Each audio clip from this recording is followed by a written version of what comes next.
for us, and I'll kind of try to take a peek at it as well. We have three major questions, but we may go deep into them. But if we have time for more in-depth questions and answers at the end, we sure will get to that. And we've got some great freebies at the end to share with you. So my name is Janice Jakes. I am the owner of the FitnessFest Conference and Expo. FitnessFest is a conference for fitness professionals, personal trainers, group fitness instructors, a little bit of yoga instructors, Pilates, aqua instructors, which is my background. And this is our 23rd year. We have been doing live conferences for, like I said, well, now 22 years. We'll be doing our virtual event in April, and we will finally be in person in September. I'm outside of the Phoenix area, Mesa, Arizona. So welcome, everybody. Thank you for tuning in. And I want to introduce my three esteemed panel guests. I want to first kind of tell you about why we chose this topic and kind of how it all started. One of our speakers, Meredith, Dr. Meredith Butilis, she emailed me a few weeks ago and asked me about a virtual goodie bag for FitnessFest. She's one of our speakers at FitnessFest, and she has a free ebook, which she's going to be able to share with you, the top 3 unspoken reasons your clients are quitting fitness. And so I'm like, wow, that's a great topic. That's an interesting topic. And of course, my other 2 great speakers, Trisha Murphy Madden and Shannon Fable, that's right up their alley, talking about where have our fitness people, our clients and instructors gone, and how do we get them back? All 3 of them have pivoted and reinvented themselves and continue to be true to the profession through this whole ordeal. And they've got lots of stories and lots of insight to this topic. And also the universe just happened to, all of a sudden, there's Trisha's blog about your members are not gone, they're just roaming. So I'm like, wow, this topic was really meant to be, and these 3 speakers were really meant to happen tonight. So I want to introduce Dr. Meredith Butilis. She's the creator of the Fitness Comeback Coaching Certification and Personal Fitness Professionals 2021 Trainer of the Year finalist. She's been in the sports, medical, physical therapy, and fitness industry since 1998. By the way, these 3 panelists have very long, extensive letters behind their names and bios, and I only allowed them 2 or 3 sentences. So I'm just giving you some highlights because they're all awesome. Trisha Murphy Madden is currently the National Education Director for Xavier Fitness and the co-creator of the Bar Above Group Fitness Program. Trisha was invited to serve on the IDEA Group Fitness Committee and won IDEA's Group Fitness Leader of the Year in 2020. Shannon Fable, 2013 IDEA and 2006 ACE Instructor of the Year. Shannon served as chair of the ACE Board of Directors, co-founded and is the director of content and production strategy for IntelliVideo. I hope I'm saying that right, IntelliVideo, and is a certified Book Yourself Solid business coach. And I just was tuned into one of her Zoom webinars last week, and it was very informative. So without further ado, I would like to start with Meredith. And Meredith, why do you think they left? Why did our clients and students leave? Yeah, thank you for, first of all, having us and then asking that question. And I will preface this by saying I'm working primarily in patient care right now as a sports physical therapist. And I always ask my patients about their health and wellness and fitness. And I discovered, and I'm in Florida, which is a very open state relative to other states. And 100% of them had quit their gym memberships, 100%. Some are still doing a little bit of studio. And then I got really, really curious about what I was seeing. And I started diving deep. And it was more than just fear. A lot of people were afraid, and they said, I'm not going to go to the gym because I'm afraid of COVID. I'm hiding from COVID, which was the more obvious answer. But then I dug really deep. I was like, no, you actually quit fitness. Like, your feet are broken right now from walking because you haven't been keeping up with walking. So all of a sudden, things are going a little strange. So I came down to 3 things other than fear. And one of them was that they were pushing too hard. Either they were pushing themselves or a coach was pushing them. And they're saying, let's make up for lost time, because they realized all of a sudden that 2020 is gone. And now they say, oh yeah, let's just go out and hike for 3 days on end, or let's do 2-a-days to make up for all that time lost in athletics so we can get back in shape and get those college scholarships. So really, regardless of their background or age, somebody was driving to make up for lost time. And when that happened, we either ended up in an injury, or people were like, yeah, let's do this. And all of a sudden the clients just vanished after 30 days because they realized they couldn't keep the momentum going and they lost their motivation. So it was this unspoken, like, I don't want to disappoint my coach, so I'm not going to speak up. I'm just going to not come back. So that was a big one, was just being pushed. The second one was trying to pick up exactly where we left off. So I had a lot of coaches that just handed their clients the last known program, and it didn't work. Like, their clients were injured within a week, or people took their old programs or their YouTube programs and they started working at home. And sure enough, they were fine. 2, 3, 4, 5 days, they were fine. And all of a sudden things hurt, things got injured. So the second one is just picking up where they left off, no assessment. And I think the third big one was comparison, and comparison to other people, but even more profound was comparison to oneself. Saying, a year ago, I used to be here. They try to get it back. They get frustrated. And then they say, I'm not where I used to be. So why bother? Why bother? It is not worth the effort anymore. And those were the big three that I came up with: pushing too hard, picking up where we left off, and just comparing to oneself. That's really interesting, really insightful that you found that out, you investigated so that you could figure that out. And it makes sense. It's a little bit sad that the trainers weren't decent enough to figure that out, but very, very, very interesting. Thank you, Meredith. Trisha, let's go on with that. Why did they leave, Trisha? Well, I think for me, I'd have to kind of approach the conversation from a geographical perspective, right? Because if you were living in a state like mine, where we've been on lockdown since March of last year, March 22nd of last year, the gyms were categorically closed, and they opened for about 6 weeks at a capacity they couldn't operate. So there's these geographical differences in the fitness industry right now, because there are states that were open almost the whole time. There were states that were somewhere in the middle. So for me, step one is just to recognize the simplistic answer, which is they weren't allowed to operate, and their members found other ways to get their fitness going. And so if that gym that got closed did not find a way to meet their community at home, they certainly had so many opportunities to engage with their other options, whether it's an app or it's a piece of equipment.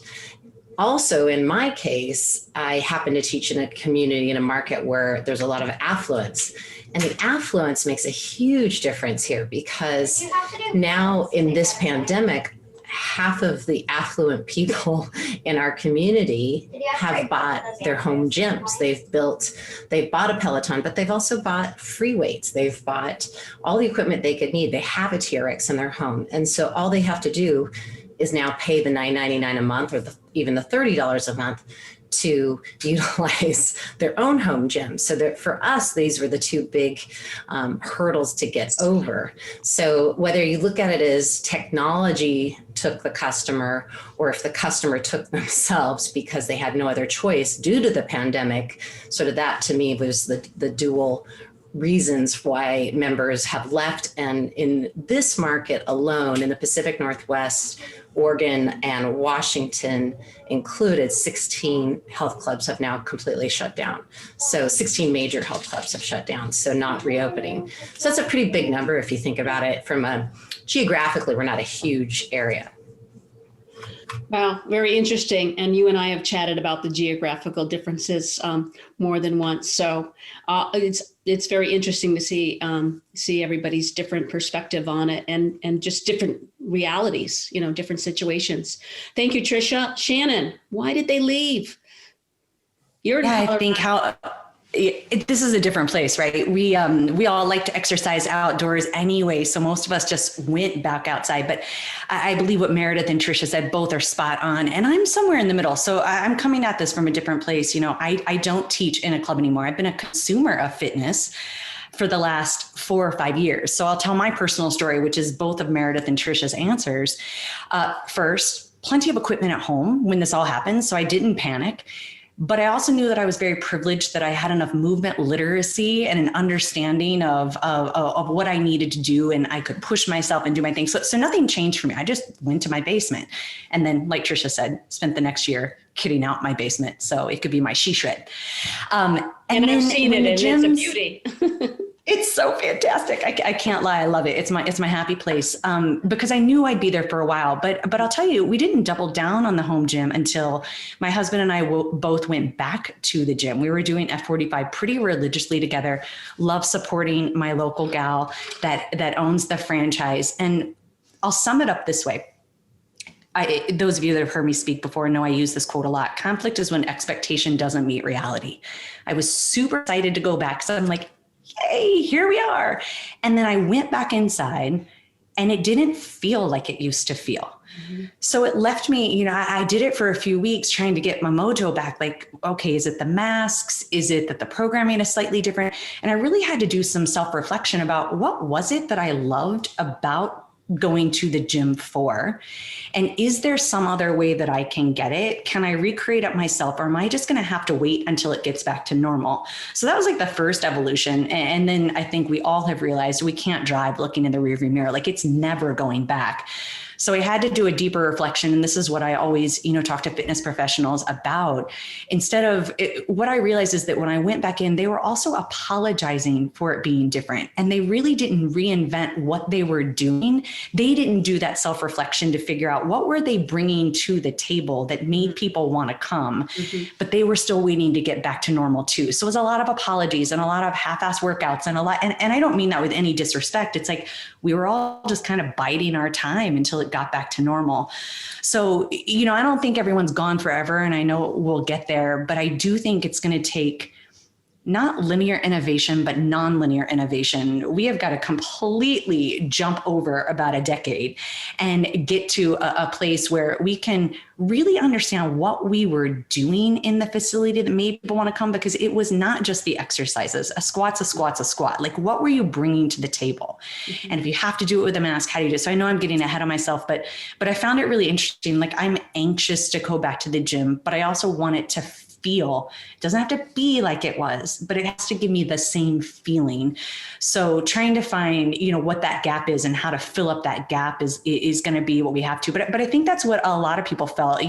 Many people opened up during the summer, got to go back in, and then they're like, this just doesn't quite feel the same. So until it does, I'm not going to jump through all the hoops that I have to get there, when I can find something that's going to get me 50 to 75% there. So I'd say there are a lot of people that fall in that bucket of, I want to go back, but I need it to feel the same, or the risk. And when I say risk, not just feeling scared, like Meredith said, but like just all the things you have to do right now to actually get to the gym. There are so many more hurdles to get to the gym now than ever before. Waiting list, a little bit, yeah. Right. It's not as easy, especially group fitness. It's not frictionless. You don't just walk in the front door, swipe your key, walk to the gym, and scoot in and put your mat 2 centimeters next to the other person to make your space. It's a little bit more complicated than all the things that used to be at our disposal. So that would be my extra 2 cents to add in there.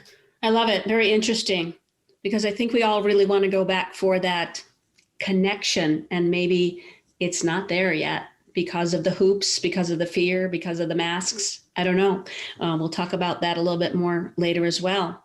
Great, girls. Number 2, where did they go? And we kind of answered a little bit, but let's continue with that. Trisha, where did they go? In many cases, they simply went to an application, right? In the time that COVID's happened, the Apple Fitness Plus app came out, and SoulCycle added their name to the app game, and their app came out, which came with it the entire Equinox exercise VOD library and interactive app.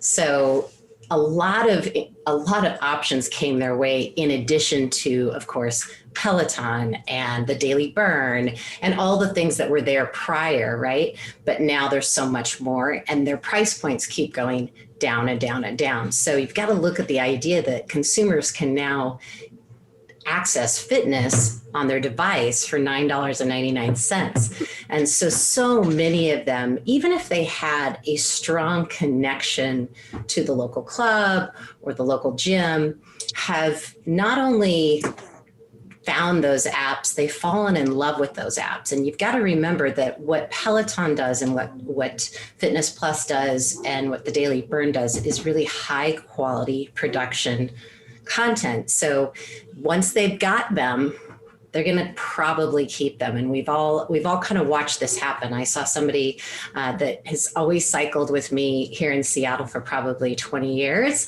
And he just posted on Instagram last night his photo of his Peloton with this is happening. And you're just like, not you. Another one bites the dust. But and I use apps as well. I participate in the workouts as well. So it's not just them, it's us. What I would say is that so many health clubs hesitated on getting online to do two-way live streams, or they hesitated to create video on demand content. It was kind of like they were paralyzed with the idea that this was all happening, and they really couldn't evaluate anything beyond what was right in front of them that day. Was their rent due? Who did they lay off? Did they get their PPP loan? And so I think to Shannon's point, the evaluation process, my daughter's competing in a global reading challenge behind me, sorry. So they weren't able to reflect. And in many cases, they were paralyzed with and analyzing what they should do next, right? So sometimes you get into a situation like this and you kind of freeze because you're just holding on by a thread. So you really can't blame the club owners. No, but I know this. And so now how do we evaluate where the customers are now, where our old customers are, so that we can possibly bring them back? We're not going to move them away from these apps they've found. We're not going to move them away from Peloton. We're not going to move them away from whatever they've engaged with, but we can bring them back to do other things. And I think, to Shannon's point, are you going to create an experience that they can't get in that interface on that app? So I think that this doesn't mean they're gone. I just think that you have to figure out a new way to engage that consumer and get them back in your space. Good points, Tricia. Yeah, very interesting. And then if we have time, I'd love you to tell us a little bit later how you managed it when it hit, because I've heard the story a couple of times and it's pretty fascinating. So, okay, we're going to move on to Shannon. Where did they go, Shannon? Yeah, I'll add or echo. I'll say with Trisha, applications for sure. Digital fitness is here to stay. It's not going anywhere, but it's also not something that we should be fearing. And I believe we'll get into that with a third question. But the other place that I love that they've gone that I think we can leverage and build on as fitness professionals is they got outside. Yay. They finally realized that exercise doesn't have to happen in a facility, which I know at first blush frustrates us because we're like, but wait, we're in the facility. Yes. And if they realize that moving their bodies on a daily basis out in the world can be done and there are no barriers to it, right? Lace up your shoes or walk in your flip-flops. I don't care. Meredith probably cares because it's probably wrecking their feet, but that's a whole nother conversation. But if they can just move their bodies 5, 10, 15 minutes a day, and they can hold on to that, and it's something they can sustain. I'm just so into sustainable behavior change. I'll give you some resources on it, but it's the thing they can do forever. it transcends fitness. It's just movement. Like, I love this whole exercise is medicine conversation, but I wish they'd change it to movement is medicine, because I just want them to move their bodies. I don't care if it's inside my four walls with a dumbbell and certain sets, reps, and weights, like, just move. And so it has been, I don't know about you guys, but drop it in the chat, like, to go out. I go out in the middle of the day. I go out after dinner. I go out on the weekends. And it's so fun to see how many people are out and about with their families. And that's the second piece that I love about it, is they're getting their whole families moving, or groups of friends. Because, at first it was because it was the only thing we could do that was safe, and you didn't have to wear your mask, or maybe you did, but you felt a little bit safer doing it. So thank goodness. I hate to say there's one thing I'm excited about with COVID, but people rediscovered the love for the outdoors and things like biking and hiking and walking, which there's so many other mental benefits beyond physical benefits to it. That's what we've been trying to get them to get for so long, but we kept forcing them to do it inside, because why would they pay us to go outside with them? I hope we can hold on to that and not, in our fear and our scarcity mindset, worried that our jobs are in jeopardy because they've discovered these other things. I hope we can figure out how to keep that as a part of what we allow them to do and encourage them to do in supplement to what they do with us. Because I think it's the best thing that's happened to folks over the last 12 months. That's a really good point. And I remember earlier on one of our Fit Pro Connections, people were talking about, I'm walking with my kids in the evening and I'm meeting neighbors, and all the neighbors are out, and I have lived with them probably for 10 years and I've never seen them outside. So that's a good point. And that was happening. So very good. Thank you, Shannon. Meredith, where did they go? I couldn't agree more with what I've already heard. So thank you both for really outlining how technology and the environment have eaten our clients, and neither one is leaving anytime soon. And it shouldn't. There's a place and a space for technology. There's a place and a space for environment. But the other area I have discovered clients hiding is in their homes. I don't know if you guys had the toilet paper pandemic we did. Probably. Yeah. We were like squirrels. We were just like, toilet paper. Let's build toilet paper trees inside our own house. But I also, at least where I am, we had a massive shortage of fitness equipment. So the one day I did, yeah, you guys are nodding your heads. So the one day I did make it over to Dick's Sporting Goods, I went up to the top floor and I was like, well, what's here? Where am I going to begin? And this family of 4, I kid you not, it was like a mom, a dad, and 2 little kids came blazing past me and grabbed every single thing their bodies could possibly hold to buy. And I'm like, what are they even going to do with this stuff? I'm not even sure they understand like what they've just grabbed. And they just like hurdled it, and they would not let anybody near. Like, they guarded the whole area. And I was like, I clearly don't need those dumbbells that badly. If they need them that badly, I can find something else that's going to work. But I ask all my patients, and a lot of them have bought bicycles, they bought Pelotons, they bought memberships, they bought free weights, and they are so proud that they have found these things. They've been waiting forever to get them, and they have turned into these amazing clothes drying racks. Just brilliant clothes drying racks. And I asked him, I'm like, so why don't you use this equipment that you tell me that you have? And 2 things. 1 is lack of knowledge, and 2 is fear of getting injured. Like, they heard a story that somebody else fell off a treadmill and broke their neck, so now they don't want to use their treadmill.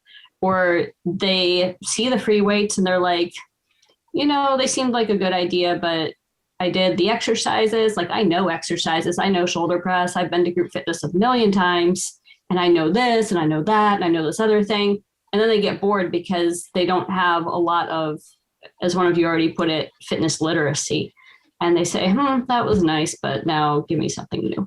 So I think there is a space and an opportunity for us to connect within people's homes and technology to offer the experience and carve out those nuggets. Like, what is it that you loved about it? And how can we bring that element forward regardless of the technology or the environment? Awesome. Thank you, Meredith. Good stuff. Good stuff. Our third question is how do we get them back? Shannon, we're going to start with you. Oh my gosh, I think we've been alluding to it this entire time. Right. I think the first thing, and I actually just did a presentation this morning for Succeed called Fitness Programming Post-COVID, and we hit on this. I think the first thing is to change our mindset.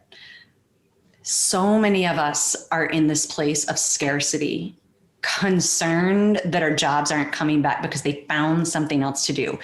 And as long as you are operating from a place of scarcity, your messaging, your languaging, your teaching, everything that you do is going to, I hate to say going to be off-putting, but it's the best way that I can put it.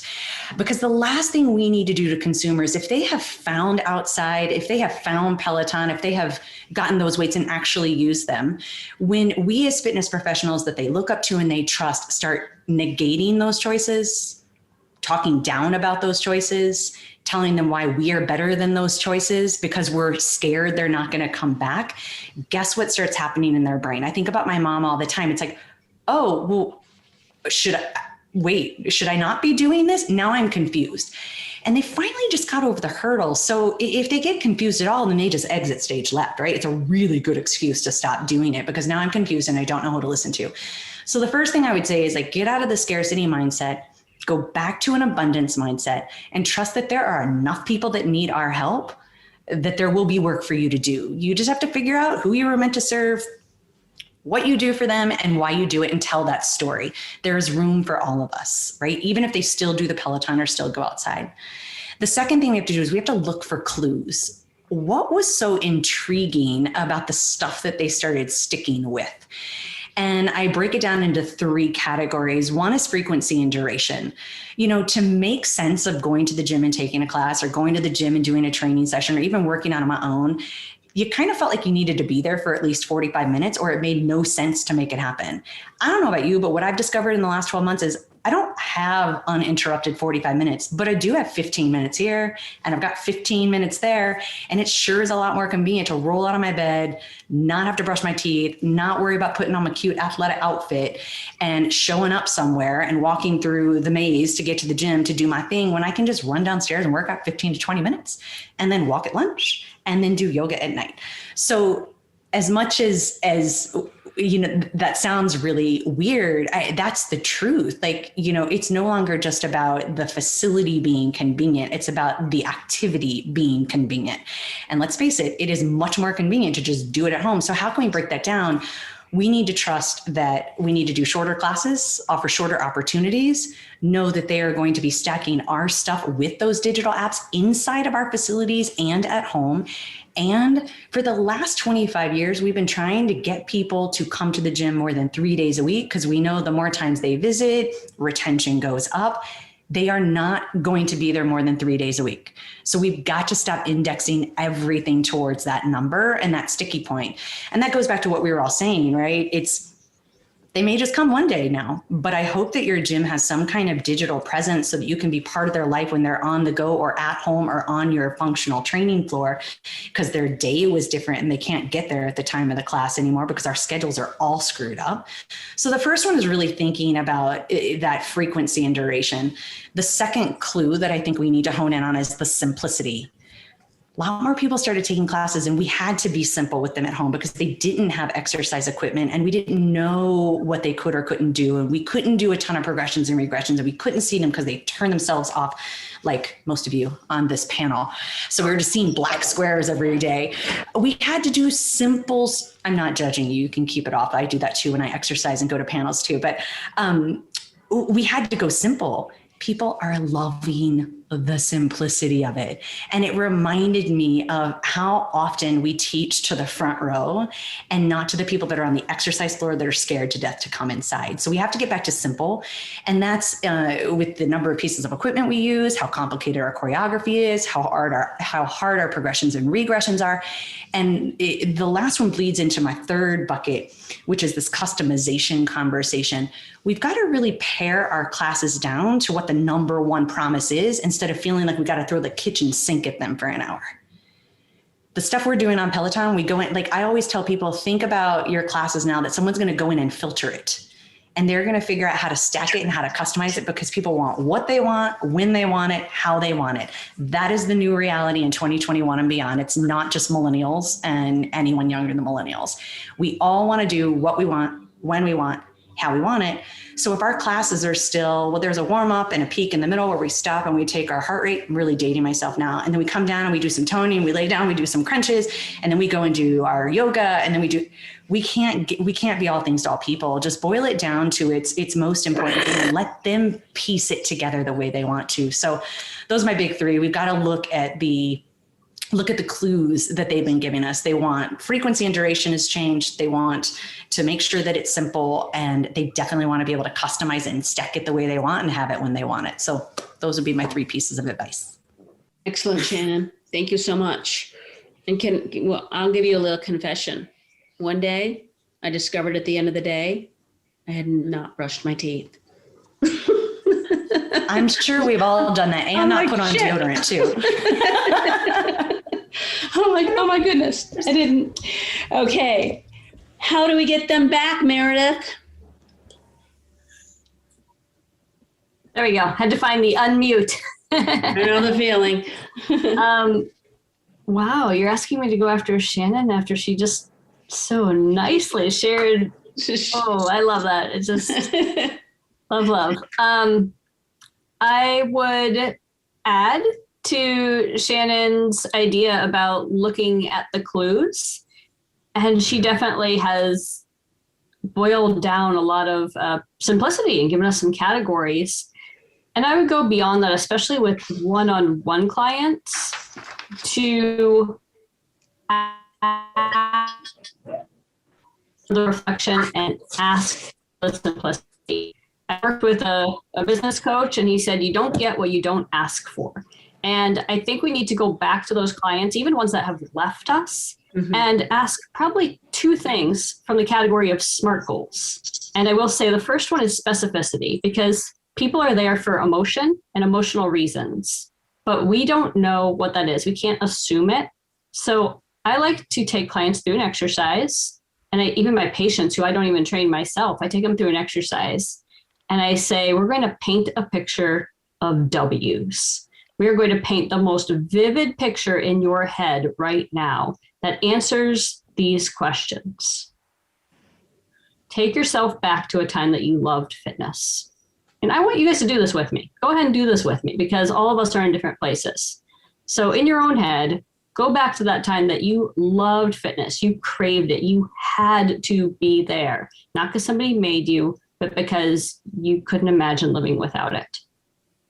And in that moment, I want you to ask yourself, first of all, what are you doing? Like, what kind of exercise are you doing? When are you doing it? Like, was it in the morning? Was it at night? Was it at 3 o'clock in the morning? With whom are you doing it?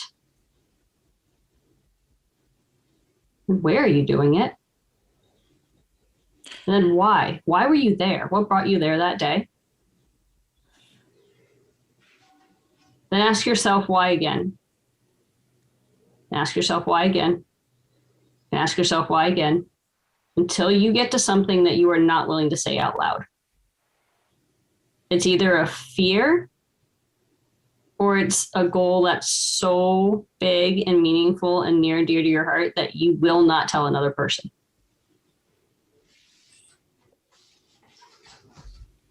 Good. And if I'm your coach, let's talk about it. Let's talk about the why. What is the thing that you absolutely, positively will not tell somebody else right now? And if you guys want to do this, type it in the chat box. That actually might be really cool. Yeah, go for it, guys. Yeah. What is the reason that you will not say it out loud? Because maybe you're afraid somebody's going to judge you. Maybe you're afraid that somebody's going to think it's silly. But really, at the end of the day, it's what matters. That is so true. And Meredith is really being our shrink right now. I'm running scared right now. Just kidding. But, no psychology here, but I would say, there's more we could talk about, but that's probably the one nugget I want to share right now with everybody. And for everybody who's typing, like, please type it, share it, because we all have these fears and these thoughts and these wishes and these dreams that are big, really, really big. It's true. Those were really good questions. And I think as instructors and coaches and personal trainers who are listening on, I think that's really good advice to ask yourself, to ask your potential clients, your clients that you might have right now, or the ones that are gone. How do you get them back? Because that's true. I'm just going to really quickly, when you were saying that, and this was probably 15 years ago, that's when I had a running group. We were called we even named ourselves the Power Five. We would run really early in the morning every day, but it was a group and we would talk, this is when I could run 5 miles. We would talk to each other and we would, go out together too. And I really enjoyed it. I just loved it. And I have to go back that far to say that was the camaraderie and the connection. So it really made me think of that. And I'm sure there's other one of your students and clients who are probably, thinking that's a really, that there's something, we got to get them back. We got to figure out, why and how. So thank you, Meredith. That was great. Meredith, you keep going. I didn't mean to interrupt you with my dumb story. So.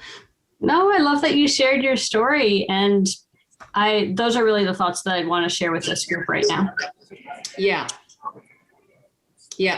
Sandy said, I love that you talked through the 5 whys. Whys are very important.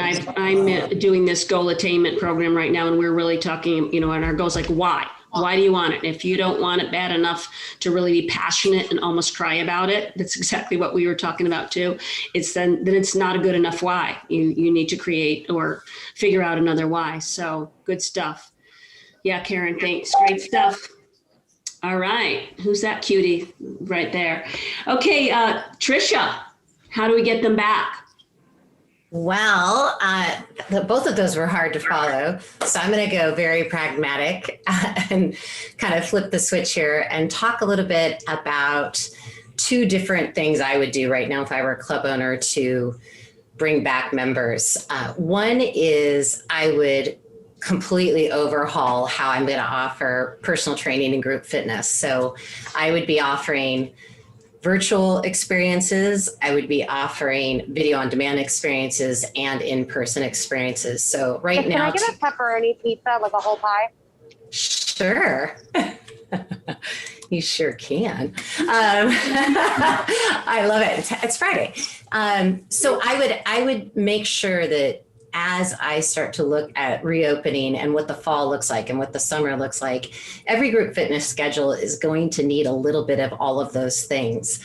So if you're just thinking you're going to open your gym back up and start offering in person and not meet them where they are at home and not offer shorter workouts for them to do at home when they only have 20 minutes during recess, which is what my life is still like.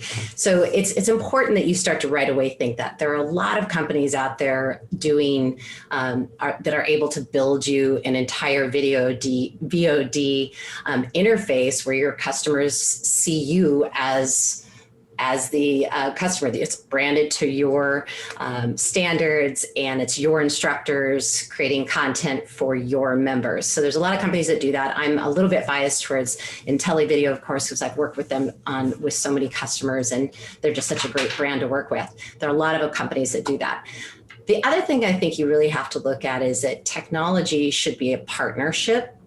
So even though Peloton and Apple haven't been calling your health club or your JCC or your YWCA to ask to build a partnership of some sort or sponsor your club, that doesn't mean that you can't create an invisible partnership between the two. And finding ways in which your members can interface with that technology on your site or in somehow your community. So let me give you a couple good examples. To me, every health club space right now needs a studio space that can be reserved. We're not using our group fitness room quite the way we were, right? That can be reserved for friends to come in and do virtual workouts together, whether that's virtual workouts you're offering, or maybe they want to do the Peloton workouts where maybe not with the bikes, they have all sorts of other workouts, or they want to interface with the SoulCycle app, or they want to do a Fitness Plus workout. Creating a space in your gym that actually invites them to bring that technology there now allows you to allow them to have the technology they love, but the community they adore, bringing those two things together. The other concept, you got to really think outside the box. Right now, Fitness Plus came out with this really cool walking app or walking workout. So it's a conversation while you're walking with famous writers, famous actors, famous activists. And while you're walking for 40 minutes, they talk through. It's almost like the storytelling. Dolly Parton did one, for example. And what if you created a walking club? What if you said, let's all meet at the club and we're going to listen to this sort of movement meditation is the way I would describe it. And then let's talk about it.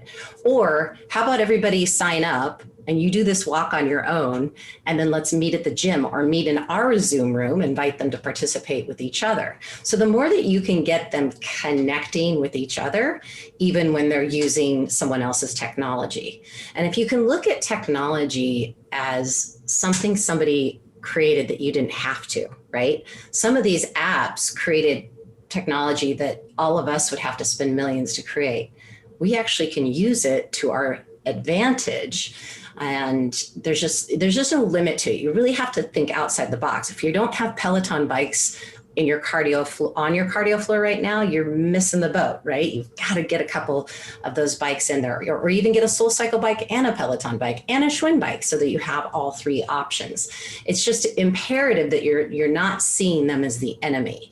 They are not the enemy. They are here to stay, and you have to figure out a way to interact with them on your consumers' in their way, however they want to interact with the technology.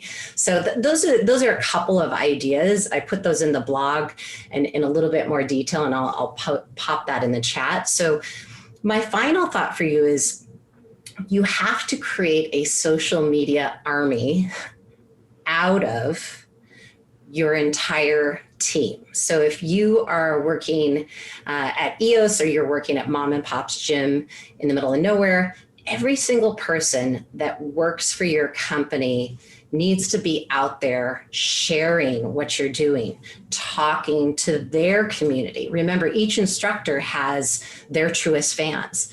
And are they talking to them again? Are they talking to them from the perspective of getting them back into your facility?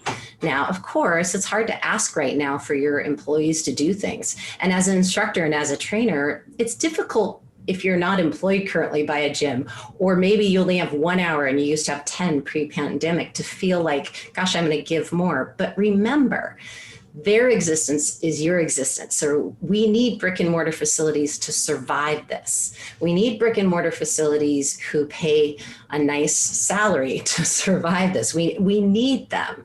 And so for a while, it may be, as an instructor and as a trainer, you are going to have to do some free labor, but it's not really free, because if you can bring people back to the gym, you can then have your 10 classes again. So in the end, it's just an investment in your time. And if these health clubs aren't looking at social media and the team that they have right now being their army of marketing, they're missing the boat. So those are just a couple of my suggestions. I'm always happy to brainstorm those further, and I will certainly pop in the chat, the blog. Okay, yeah, please put that in the chat. And also, I always do a follow-up email. So Trisha, I'll put that in the chat. I mean, in the follow-up. And Meredith, I'll put if that's okay, I'll put your ebook in the follow-up email. And then Shannon, anything you want to share? I know you've got a lot of different webinars and that you've got in your cute little drop down thing that are very valuable for everybody listening on. I'd like to just continue this conversation a little bit more and talk a little bit to the less of the gym owner and the gym setting, even though we want people back in the brick and mortar, absolutely. But how about, and Trisha, I'm going to continue with you because I know you're the virtual queen. So, let's right now just talk about what happened. What was your story when COVID hit and you had all the trainings lined up, and how you had to go virtual, but also how you're doing your own stuff. Because I think a lot of people are either wanting to do it or doing it and maybe not doing it and financially successfully doing it? I know it's a whole other topic, but if you could touch on that. Sure. A brief description of what happened on about March 15th is really when we found out we had 10 trainings on the books around the country, and they were getting canceled left and right? Because host sites were like, should we be hosting this? I don't know. Where are things going? And so what we had to do in a matter of 5 days is take every single person who was registered for an in-person event, move them immediately to a live stream event, which, by the way, I hadn't taught a live stream certification yet, didn't even have the camera equipment. We had to move them in 5 days all onto one certification in a live stream environment. I also had a team of 10 master trainers who were going to lose money. They were going to lose everything they had planned to make in that education. So there were two parts to it: the how to move it online, and then the how to take care of our employees and our team at Savvier Fitness. So luckily, our CEO at that moment said, well, Trisha, you're the talking head for all of them. They still get paid 100%. And we went forward with that plan. So we've been really, really lucky in that both our CEO and the team we have at Savvier just said, like, let's all dig in together. And we've been able to sort of keep paying everybody, which is really an important element to me. And how we went on in the beginning versus what it looks like now is a totally different experience. I would not want to watch the first one, of course, where I was like, can you hear me? Can you hear me?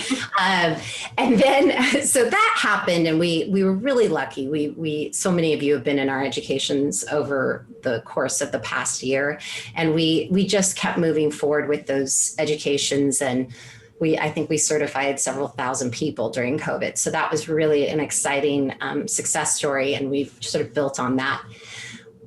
Personally, I immediately, by March 24th was the first time I taught live stream. And again, it was rough. Didn't know how to share music, didn't know what I was doing. Definitely had major failures in those first few weeks, but I did it immediately and without really contemplating not doing it. So for me, I think my best piece of advice is always the same, which is, courage isn't without fear, right? But that doesn't mean you shouldn't try. So even when you're scared out of your mind, and I definitely during COVID have had so many moments where I thought I could really fall on my face and my staff could lose their jobs. I mean, there were just any numerous of fears that went through my mind. But my job as their leader and my job as a team member is just to stay calm and move forward and not operate from a place of fear like Shannon was discussing. It's just, I knew if I went in with the idea of abundance would serve me well. So that's sort of the idea that we've jumped off from.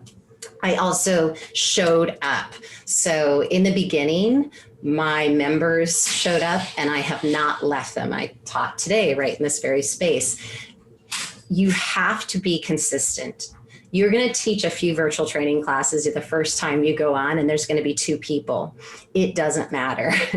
You have to stay on course. You have to keep teaching.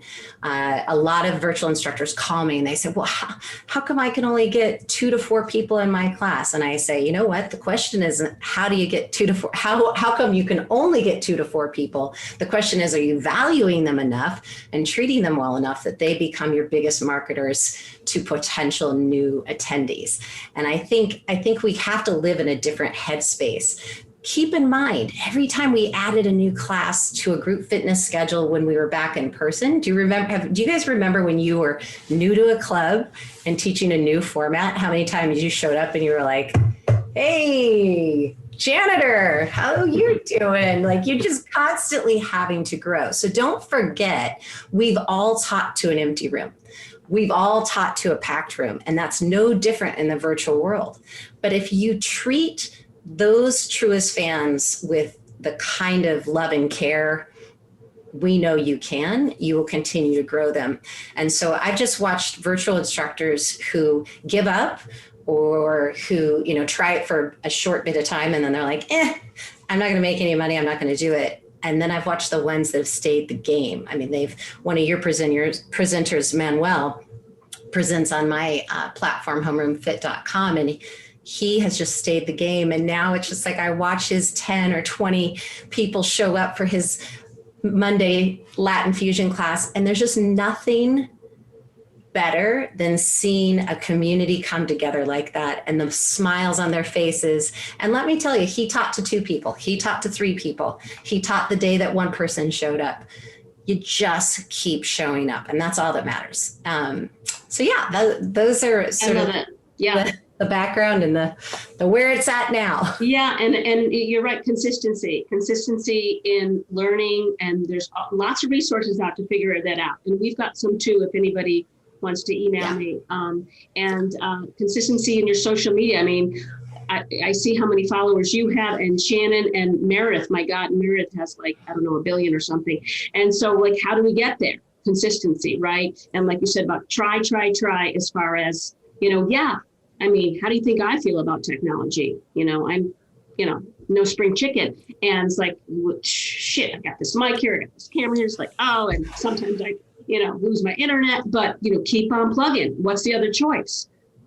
Our community, our people need us now more than ever. Like Meredith alluded to before, like they either went too hard or they didn't go at all, and now they're injured. So we have got to wean them back, and we've got to figure out how to get them, whether it's virtually or figuring out ways in the gym, because they need us.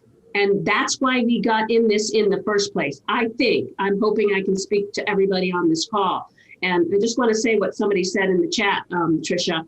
I was in the first Spalaton live stream certification May. I'm pretty sure without COVID, I wouldn't have that opportunity. I just got goosebumps, or at least not that time frame. I'm thankful that Xavier took the plunge and made it happen. So, yeah. Thank you. Well, Can I add one quick little thought for all of you? One piece that I didn't mention in bringing members back. Don't forget, there are people that found fitness during COVID. And I'll tell you what, the people who found fitness were in the 55 plus that had never walked into your group fitness room before and never walked into your gym. My mom, who is almost 80, does not miss my class. She takes it 3 times a week. She is not alone. My average age in a class of 30 right now is above 60. They're way above 60 because they haven't been able to leave, but this gave them a unique opportunity to try these workouts without a camera on, without having to walk into a weird space where they don't know anything about it. They felt uncomfortable. So look, whether it was an older population in my case, or other shares of the market, who was behind those black boxes that kept showing up? Even if they didn't turn their cameras back on, who were they and why did they keep showing up? And then go after them. Even if you're kind of paralyzed by the Peloton thing, there's a whole segment of people that can't afford Peloton, that found you during the COVID crisis and need to be grown, like they need to be brought into your facility. And what can you do to make them comfortable to take that big, bold step of walking in your facility? Awesome. Thank you, Trisha. And Trisha will be at FitnessFest, virtual FitnessFest in April. I'm going to do a plug here. And she's doing her bar above instructor certification, Age to Perfection, which will be super fun with a lot of other instructors, all different decades, Age to Perfection and happy hour at the bar. And we may even bring out the drinks, the virtual drinks, who knows? So, and I'll definitely tell the other two I'll tell you guys what the other 2 speakers are speaking about at Fitness Fest as well. But Meredith, do you have any other closing comments that you want to give you want to share with everybody? Oh, it's just been amazing. So thank you, first of all, for bringing us all together, because, the synergy, I'm just like bubbling up inside right now. It's super exciting to see that synergy just come out and be shared in the world right now. I would say lead with your heart and don't be afraid to ask. We just referenced the black box. So ask the people that have followed you, ask the ones that show up explicitly. What is it that brings you here? What is it that brings you back? And what is it that you are so afraid to tell another person about why you are here? That's all I got. That's great, Meredith. Thank you. And then be sure to get me your ebook so that I can email them. Is that the way we're going to do it? I can email you a PDF. I can email you the direct link, or people can get it. It's actually a link on my Instagram right now too. So maybe I'll put my Instagram handle in the chat if anybody wants to get it from there, but then I can email you too. Okay. Okay. Excellent. Perfect. Both ways would be great. Thank you, Meredith. Thank you so much. And Shannon, I know you've got some great webinars coming up. I've learned a lot from your last one, and I've been in business for over 30 years. And if we're not learning, if we're not growing, you know, what the heck are we doing here? So I know you've got some things coming up as well. So I think you put a link in the chat, and I can also email everybody that. So if you've got some closing thoughts for us. Yeah, I have two. We're all going to piggyback on the black box, because I have a slightly different take on the black box. So Meredith said something great, like ask them what brought them there or what keeps them coming back. And then I'm going to say ... and then honor it. Because my fear is that we're going to take these people that are in such a different mindset that, as Trisha mentioned, found us during COVID because they were able to do it anonymously without our cheerleader on crack routine. Right. And I always say that because that's me. It's a long story from 1999. But what I mean by that is I have a neighbor that is exactly what happened. Extremely overweight, would never go walking with me, would not go to F45, no matter how many times I said, I'll take you in my basement and teach you all the moves. I'll look after you. I'll stand beside. No, because she didn't want anyone to see her. And when she finally did it was when she could be a black box on the Zoom screen. But the sad part of the story is then she went into the gym and it was not the same experience because we want so badly to give them everything that's in our head and everything that's in our heart that sometimes it's a little bit too much because they're here and we're here and we're playing the wise woman on the mountaintop instead of the Sherpa standing behind them or beside them with a hand on their back. So be the Sherpa one step behind them with the hand on their back, not the person with all the knowledge and all your years of experience. Just walk beside them. So honor where they are in their journey. And it's very different than your front row. We can't forget that when they finally break through and come into the gym.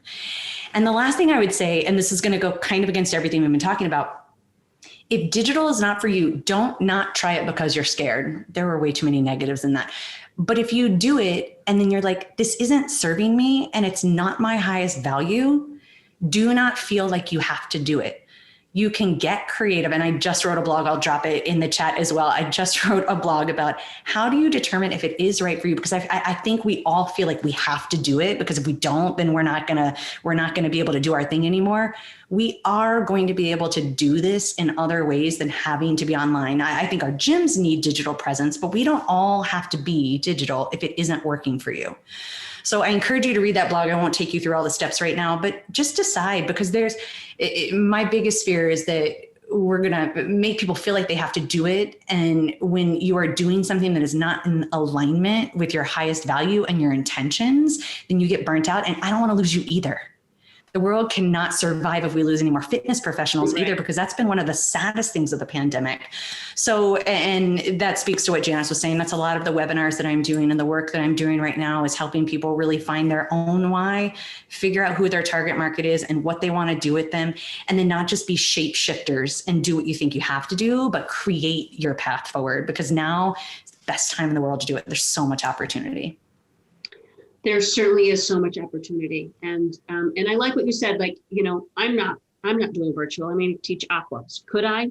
Yeah. But so it's not for everybody and that is okay. But if you're just not doing it because you're afraid of the technology or you're afraid 0 people, don't make that be the excuse because there's people who are very willing to help you. This is a very helping community and band of professionals and band of instructors and trainers that we have. So there's lots of help out there. I mean, again, we got into this because we like to help our students and our clients, but don't we love to support our teams and our other fellow instructors and trainers? Most of us do. So I will just leave with that. And Shannon is speaking at FitnessFest in April, built to last. And some of the things we've been talking about are probably in your description, in your topic there, and talking about not putting all your eggs in one basket. And really, this field is for the taking.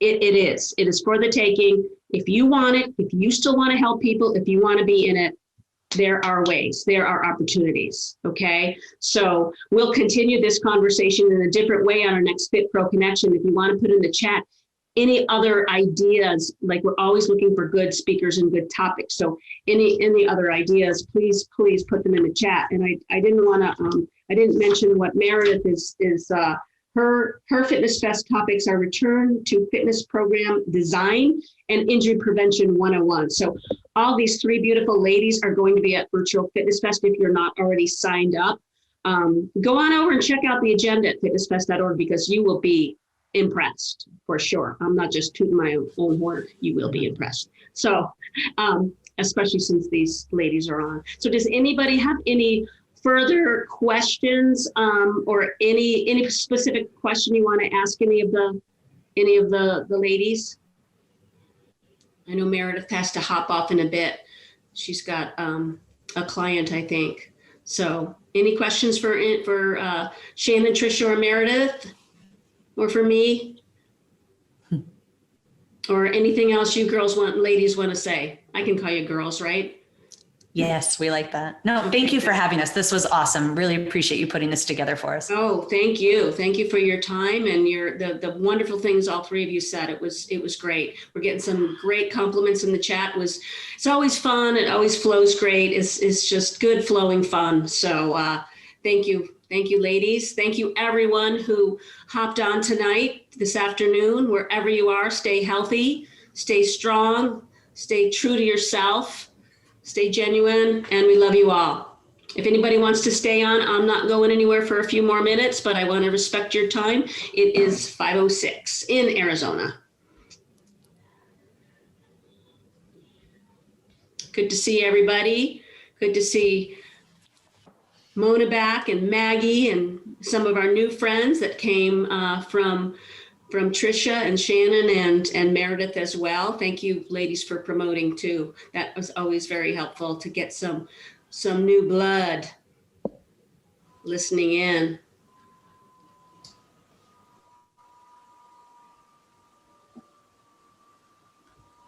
All right. I'll have to connect with you, Janice, about Fitness Fest. I Okay. fell off the wagon for a few weeks just because of the time change. Yeah. But I'm to see you back. glad to be back.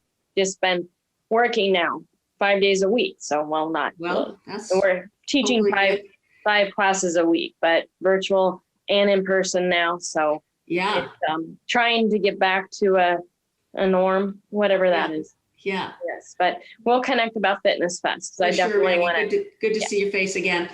It's been a while. It's Yes, been it has. since. Enjoy your Friday. You too. Thanks, Amber. Thank you so much. I'm glad to be part of Thanks, this, Shannon. and reach Thank out you, and Meredith. connect. Yeah. Yeah, off to outreach tonight. I work the clinic during the day and occasional outreach at night. So Wow. busy day, but really glad because the timing worked so Good. good. Me too. Yeah. I appreciate you getting it started, because you're the one who started it with that. I go, that's a great topic. That's an idea. Let's turn it into Awesome. Fit Pro High five, virtual high five. Yeah. I love it. All All right, good night, All right. guys. Thank Thank you. you.